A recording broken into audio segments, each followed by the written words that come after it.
कि अपने भाइयों और अपनी बहनों को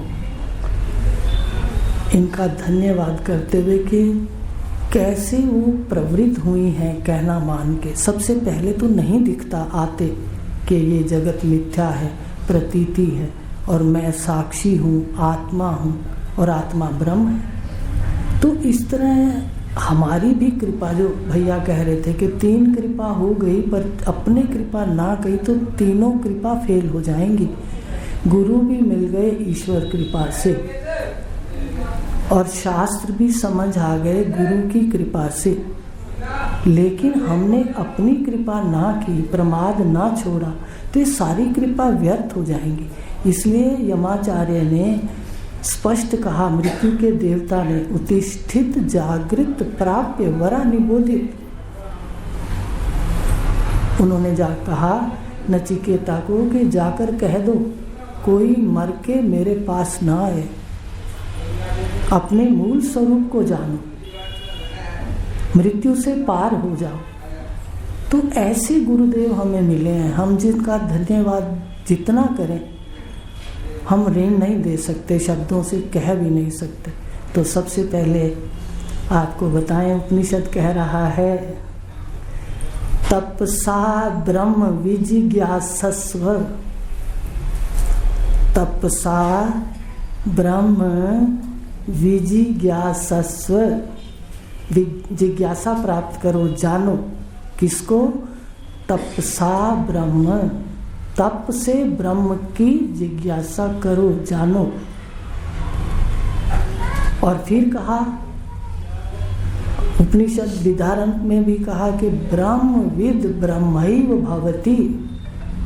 हम परमात्मा को क्यों जाने?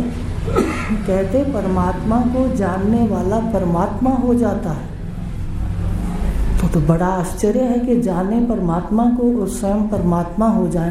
तो ये गहरा रहस्य है, भगवान गीता के अंदर कितनी बार कह चुके।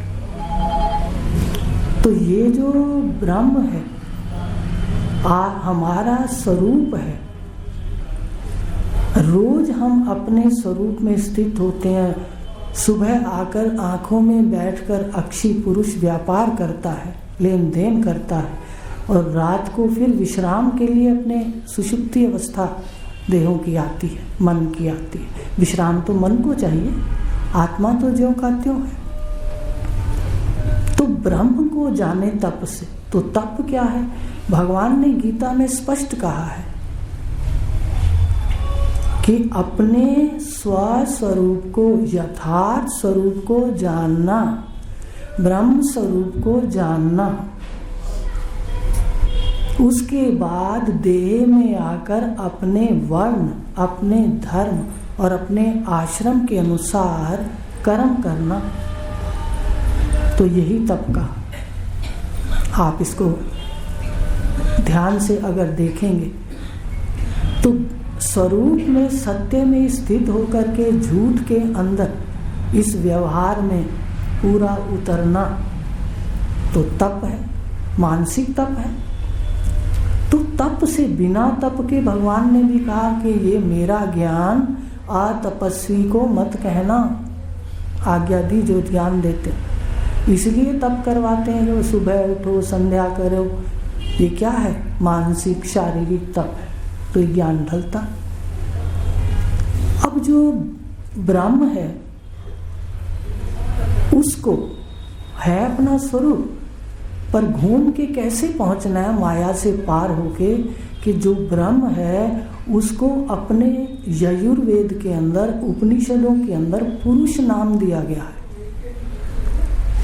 ब्रह्म को, अज्ञात ब्रह्म को जब तक ज्ञात नहीं है उसको क्या कहा उपनिषदों में?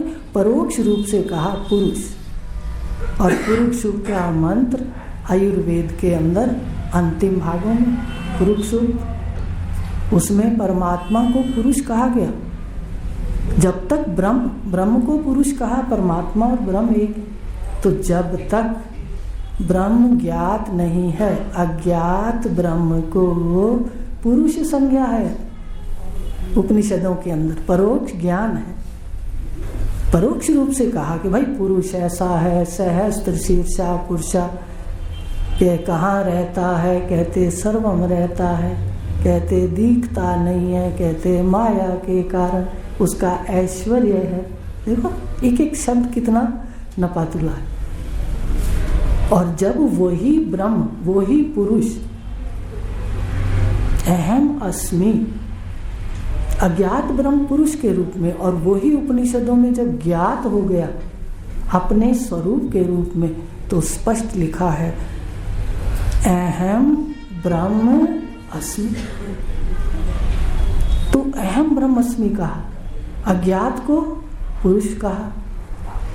तो इस प्रकार भगवान ने गीता को अपने स्वरूप जानने के लिए स्पष्ट बता दिया। ये भी कहा, अर्जुन बहुत सुनाया ज्ञान, मोह छुड़ाने के लिए, भ्रम छुड़ाने के लिए। फिर कहा अर्जुन भूय शृणु में परम वच। परम वच क्या कहे? 7वें में कहा, ये 8वें के आखिर में कहा कहकर, जैसे दिव्य दृष्टि 10वें तक कही और 15वें में दी, ऐसे ही भूय शृणु में परम वच, क्योंकि मैं तेरे से स्नेह रखता हूं, मेरा कोई स्वार्थ नहीं है। वक्ष्यामि हित कामया, मेरी कामना है तेरा हित करूं, तेरे हित के लिए कह रहा हूं। क्या कहा? 7वें में बता दीजिए, शायद 7वां श्लोक। अहम आत्मा नहीं, मता परतरम ना अन्यत किंचित अस्ति धनंजया। देखो कितना स्पष्ट बता दिया। अब कृष्ण की पूजा, कृष्ण की सेवा वो खुद बता रहे हैं, वैसे ही करनी है। उपनिषद के देव हैं कृष्ण और कर्म कांड का सार है। तो कहा उन्होंने मता परतरम ना अन्यत किंचित अस्ति धनंजया, मयि सर्वमिदं प्रोतम सूत्रे मणिगणा इव। तो ब्रह्मसूत्र क्या है? ब्रह्मसूत्र ही तो है।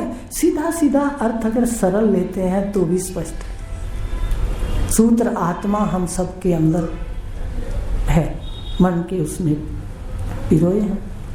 तो भगवान ने कहा मेरे सिवा अर्जुन कुछ भी नहीं विश्व में, और अपना स्वरूप मेरे का क्या अर्थ बताया 10वें में जाके। कहा मैं परम वच, परम वाक्य क्या है कि मैं हूं सारे विश्व में, तुझे जो ये शरीर दिखा दे रहे हैं ये भी मेरी ही मणियां हैं, इसमें भी मैं ही ओतप्रोत हूं, ये कहा। और फिर बताया आगे आकर के, फिर कहा अपने स्वरूप को बताया, फिर स्पष्ट बताया। फिर कहा 8वें का पहला 18वें में फिर कहा कि सर्वगूतमं भूयु शुनि में परम वच, के फिर से सुन, सबसे गहरा ज्ञान। भूय श्रीणु में परम वच, बिल्कुल वही लान। माँ में वैश्यसी सत्यम ते, मेरे में मिल जाएगा। माँ में वैश्यसी सत्यम ते, ये सत्य कह रहा हूं, मेरे में मिल जाएगा।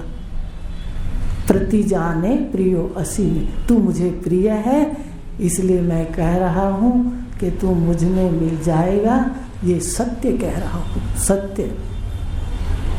तो ये कहा अहम आत्मा का मेरा स्वरूप ये है। तो हमें ध्यान देना चाहिए, भगवान यशोदा और कृष्ण के साकार रूप तो एक माध्यम है, अवतार है 16 कला संपूर्ण। उसने क्या बोला वो स्वयं कह रहे हैं। उत्तम ऋषि से भी अपने वर्णन किया उन्होंने उनके सामने कि मैं वास्तव में कौन हूं। तो कहा अहम आत्मा, अंदर दिखाएंगे, अहम आत्मा गुणाकेश सर्वभूत आश्रय स्थिता, अहम आदिश्च मध्यम च भूतानाम अंत एव च। तो अपने शरीर में देखें क्यों, अपनी उन्होंने कहा मैं आत्मा हूं, सीधी बात है। तो अपने पास भी तो मैं है, वही कह रहे हैं ना कि सब मैं हूं।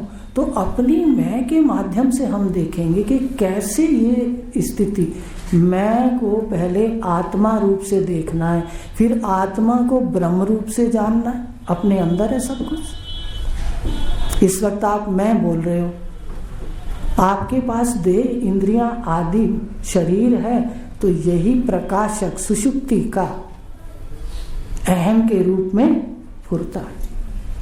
तो ये अहम अगर पीछे लौटता है तो जागृत अवस्था में इतने पुर्जों को, यंत्रों को मैं कह रहा हूं, मैं हूं। अब इसके धर्मों को ओढ़ता हूं भ्रांति ज्ञान से। अब आप मैं शरीर नहीं है, अभी बोला था कि विचार कर लो, जागृत अवस्था में एक आपके पास शव है और एक आपका शिव स्वरूप है, तो आप निश्चय कर लो क्या बोलते हो। शवो हम, अहम कभी बोलता है कोई? शिवो अहम बोलता। तो देखिए अब इसमें आप शिव स्वरूप हो, चेतन हो, जिंदा हो। अब स्वप्न में आ जाइए, ये सो गया। अब स्वप्न अवस्था के देखिए, ये आत्म देव आप अपनी शक्ति से देखो देह को निश्चेष्ट कर देते हो, चेष्टा से रहित कर देते हो। ठीक है, इसको चेष्टा से रहित कर दिया, फिर जो जागृत अवस्था के पदार्थ हैं उनको फिर से प्रकट करके उत्पन्न कर देते हैं।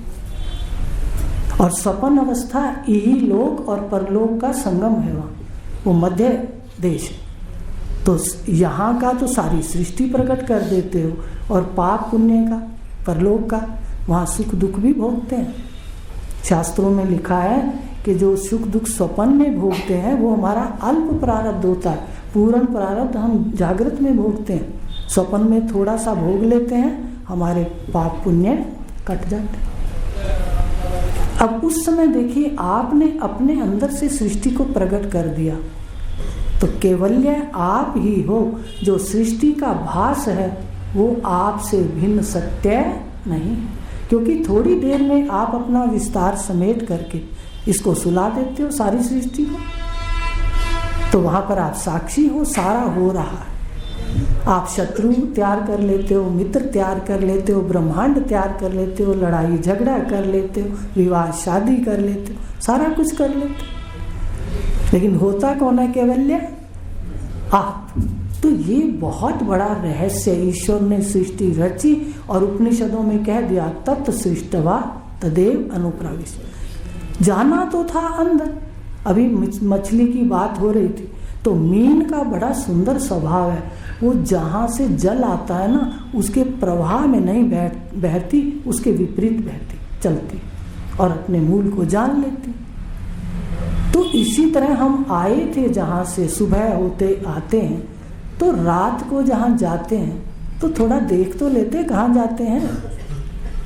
पर कृष्ण जैसा गुरु तत्वज्ञ अगर नहीं मिलता तो कोई नहीं जान पाता कि रात को किस रास्ते घर जाता हूँ और सुबह किस रास्ते आंखों में आके बैठ जाता हूँ। तो बहुत बड़ी कृपा है कर्मों की, गुरुदेव की कृपा है। तो अब देखिए स्वप्न में रचा, अब सुषुप्ति क्या है?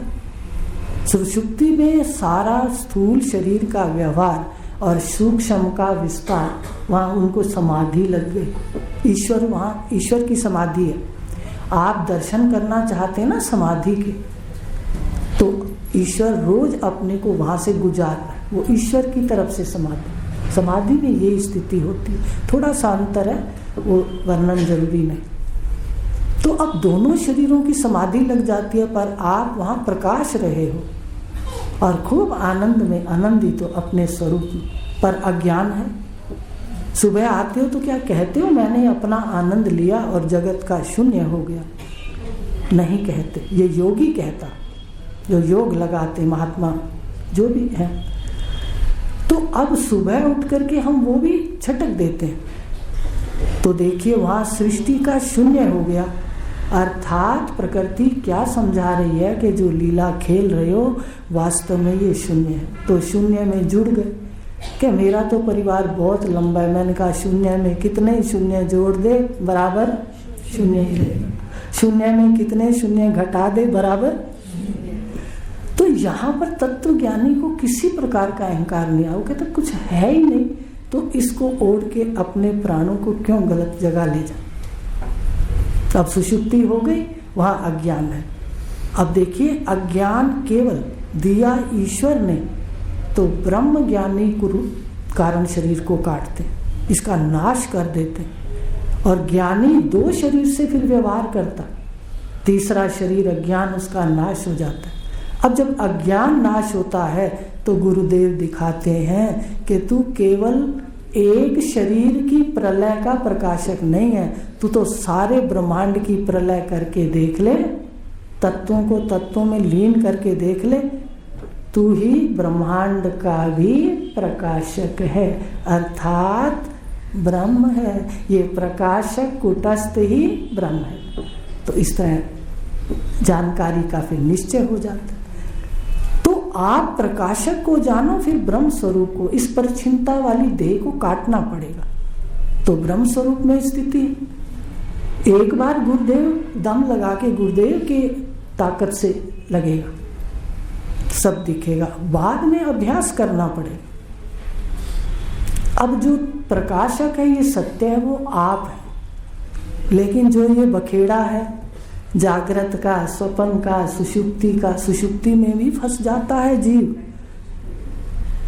जब समाधि लगाता है तो समाधि में भी कितने लोग वहां बार बार समाधि लगाते हैं उस आनंद को लेने के लिए। वहां निवृत्ति का आनंद है। यहां पर तत्व ज्ञानी कहीं नहीं फंसता। भगवान ने कहा विदित और अविदित से परे परमात्मा है। तो जो ये विदित है, जागृत का बखेड़ा, इतना परिवार, इतना कार्य, स्वप्न का, फिर वो सुषुप्ति के आनंद का, कहते 5 भूतों से है। ये 5 भूतों का कार्य, ये 5 भूतों की टोली है। समझ रहे हो? ये भूतों की टोली में हो रहा है। कहीं विवाह हो रहा है, कहीं ढोल बज रहे हैं, कहीं पति वो शादी हो रही है तो सजावट हो रही है, ठीक है, कहीं आ रहा है कोई तो कहीं जा रहा है। ये 5 भूतों की टोली है। तो जो भूतों की टोली है, आपने बुजुर्गों से सुना हो, तो जिनको भूतों की टोली दिखती है तो वो सारा कुछ होता है वहां पर। हमारे बुजुर्ग नाना जी सुनाते थे एक बार कि पैदल जब आए ससुराल से घर, तो रास्ते में देखा कि बारात आ रही है, तो उन बरातियों ने उनको पकड़ लिया कि आओ बारात में शामिल हो जा। तो शामिल हो गए, उनको पता थोड़ी था भूतों की टोली है। तो उन्होंने भोजन कराया और ये कहा कि उत्तम चंद, ये घर कुछ मत ले जाना। तो उन्होंने हमें बताया कि मुझे जिज्ञासा उठी और थोड़ा सा मैंने बांध लिया पल्ले में। कहते जब घर आया तो सबको बताया कि आज, अच्छा, कहते थोड़ी देर के बाद गायब हो गए सब। तब मेरा माथा ठनका, ये तो जंगल में भूतों की पार करते थे ना पैदल पहले जंगल। तो बताइए कि अगर ये ऐसा ही ये जगत है, ये जगत ऐसा ही है, ये भूतों की टोली है, बता दीजिए सपन में सब देखते, जागृत कितनी जल्दी जा रही है आयु। और वो सपनवत है, जो सुबह था वो सपन हो गया, जो कल था वो सपन हो गया। तो ये भूतों की टोली में हो रहा है। जैसे स्वप्न की सृष्टि केवल प्रतीति है, सत्य नहीं है, ऐसे ही ये बदल रहा है, काल से हर क्षण बदल रहा है। ये केवल प्रतीति है और प्रतीति अपने आप में सत्य नहीं होती। सत्य तो केवल दृष्टा है, आप हो। तो इसी ज्ञान को, समय ज्यादा नहीं लेंगे, इसी ज्ञान को देखो। जो ये चेतन है ये सत्य है और जागृत में आंखों में है अक्षी पुरुष। ब्रह्मा जी ने कहा था, इंद्र को पहला उपदेश ये किया था आत्म तत्व, 4 किए थे, उसमें पहला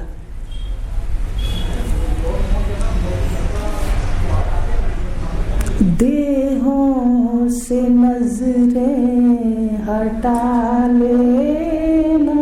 ब्रह्मा जी ने कहा इंद्र से कि देहों से नजरें हटा लेना, ये प्रतीति है।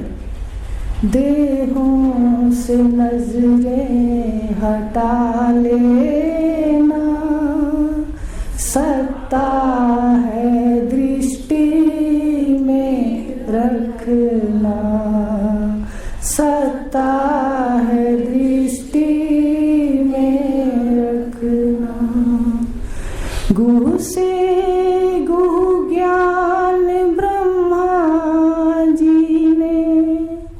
सबसे पहले इंद्र को दिया,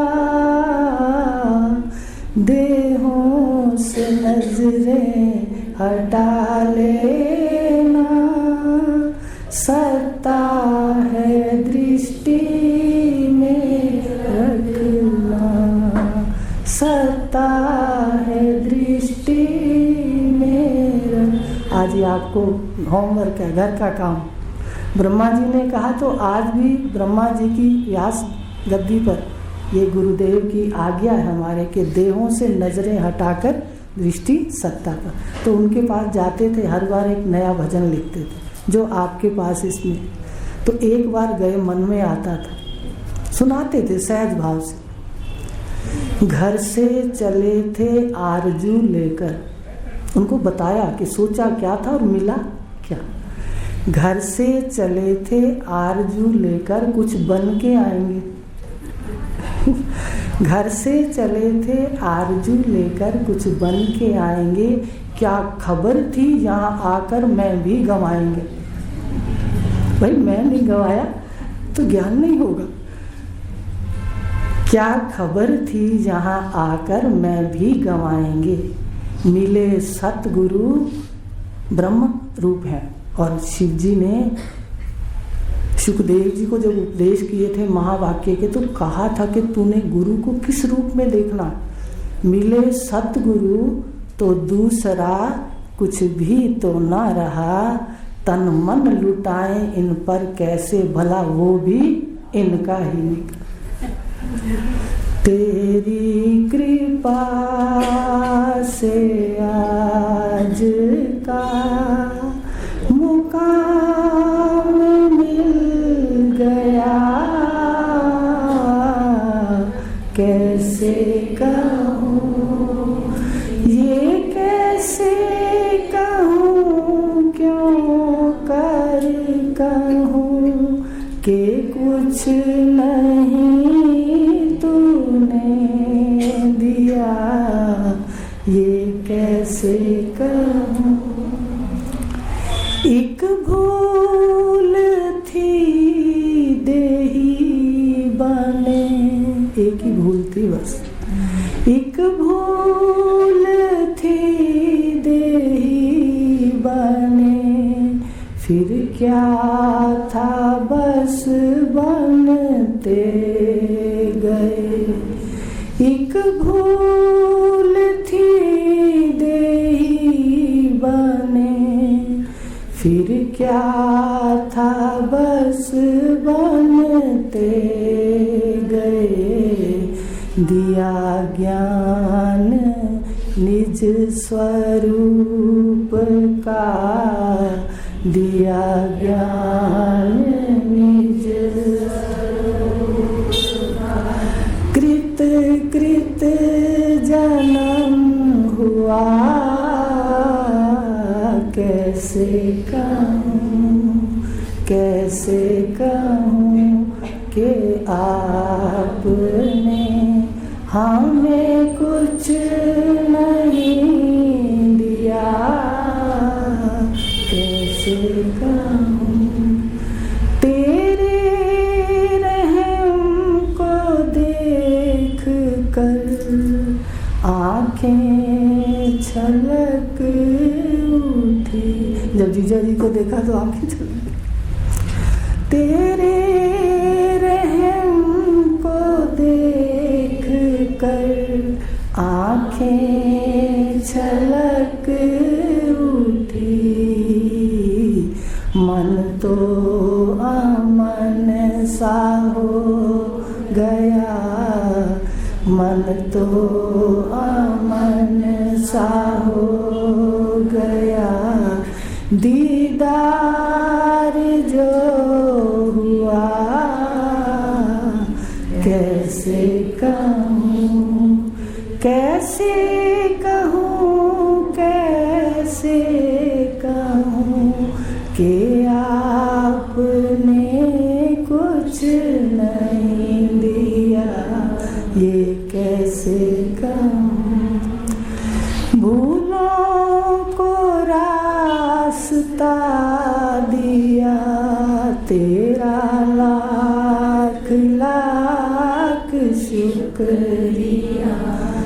भूले थे रास्ता दिया, करूं लाख लाख शुक्रिया। परावर स्वरूप मीन के, परावर स्वरूप मीन के, विश्राम पा लिया। कैसे कहूँ ये कैसे कहूँ, प्रभु आपने हमें कुछ नहीं दिया, ये कैसे कहूँ।